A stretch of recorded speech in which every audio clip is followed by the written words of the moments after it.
milleti için Türk milletiyle güçlenen Türk Silahlı Kuvvetleri.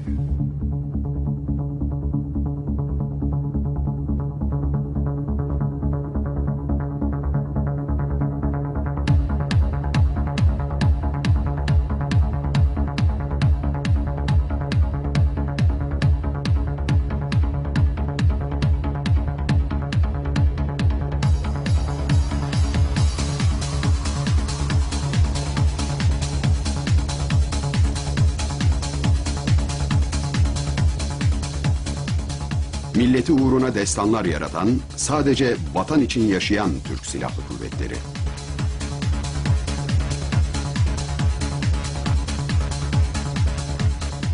Gücün, güvenin, başarının ve azmin adresi.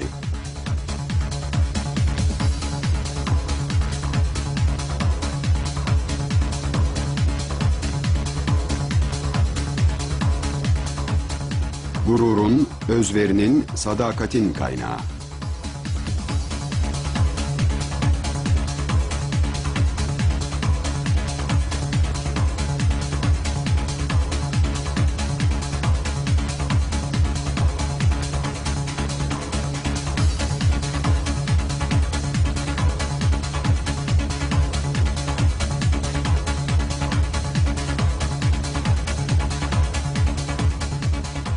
Erinden en yüksek rütbedeki subayına kadar Türk milletinin öz evlatlarından oluşan onun bir parçası olan Türk Silahlı Kuvvetleri, millet için, vatan için durmadan, yorulmadan çalışıyor.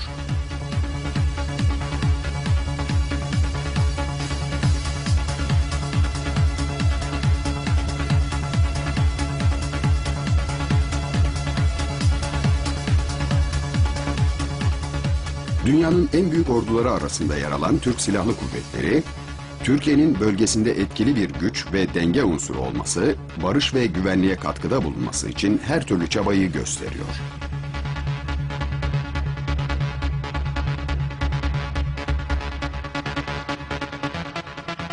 Silahlı kuvvetler milletinden aldığı güçle çağın gerektirdiği modern ordu seviyesine ulaşmış olmanın gururunu yaşıyor.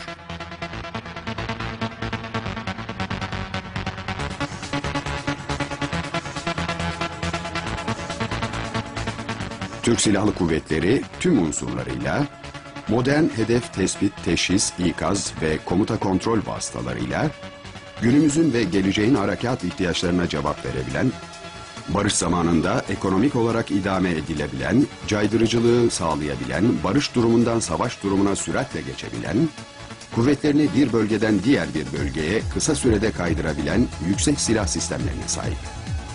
Türk Silahlı Kuvvetleri sahip olduğu bu teknolojik donanım ve yetişmiş personeliyle düşmana korku, dosta güven veriyor.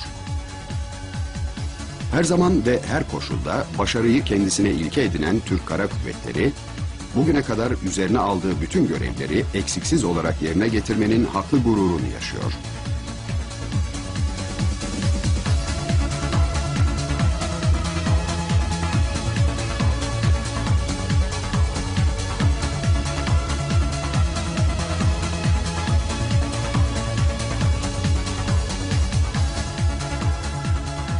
Türk Silahlı Kuvvetleri'nin en büyük gücünü oluşturan ve dünyanın en gelişmiş kara orduları arasında yer alan Türk Kara Kuvvetleri, geçmişte olduğu gibi bugün de mevcut tehditlere karşı önlem alırken, aynı zamanda gelecekte alacağı görevleri ve karşılaşabileceği tehditleri de göz önünde bulunduruyor. Türk Kara Kuvvetleri, düşmanı uzaktan tespit, teşhis ve tanıma imkanı olan, savunma ve taarruzu gece ve gündüz icra edebilen uçar birlik harekatını etkili şekilde uygulayabilen manevra birlikleriyle donatılmış durumda.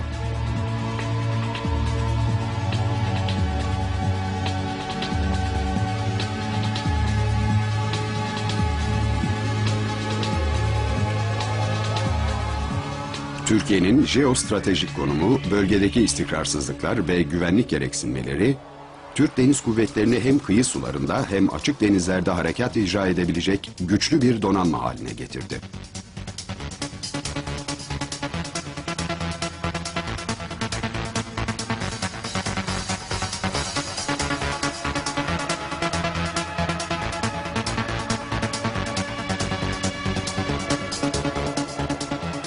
Deniz Kuvvetleri Komutanlığı keşif, gözetleme ve ufuk ötesi atış imkanı, uçaklara ve güdümlü mermilere karşı sahip olduğu savunma gücü ve denizde ikmal yeteneğiyle Karadeniz, Ege ve Akdeniz'de kontrolü sağlayabilecek ve deniz ulaştırma yollarını açık bulunduracak gücüyle parlayan bir yıldız.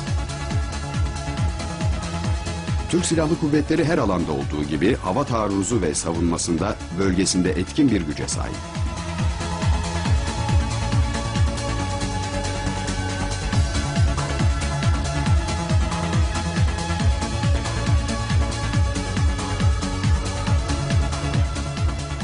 Barıştan itibaren caydırıcılığı sağlayacak modern teçhizatı, etkin yapısı, gece gündüz her hava şartında harekat yapabilme özellikleriyle Hava Kuvvetleri Komutanlığı Türk Silahlı Kuvvetleri'nin en önemli yapı taşlarından biri.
Ve ülkemizin kanun ordusu jandarma. Türkiye Cumhuriyeti Jandarması, emniyet ve asayişle kamu düzeninin korunmasını sağlayan, diğer kanun ve nizamların verdiği görevlerini yerine getiren askeri güvenlik ve kolluk grubu. Çok gelişmiş bir iletişim ağına sahip olan Jandarma Genel Komutanlığı, ülkemizde huzur ve güvenin sağlanmasındaki en önemli unsurlardan bir tanesi.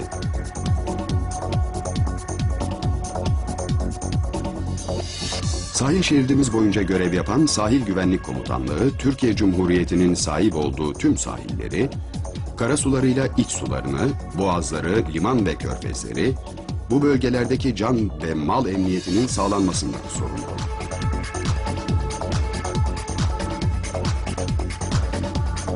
Ayrıca deniz yoluyla yapılan kaçakçılığın önlenmesi, denizlerimizdeki tarihi eserlerin koruma altında tutulması, denizlerin kirletilmesinin önlenmesi, denizlerimizdeki arama kurtarma faaliyetleri de Sahil Güvenlik Komutanlığı tarafından yapılıyor.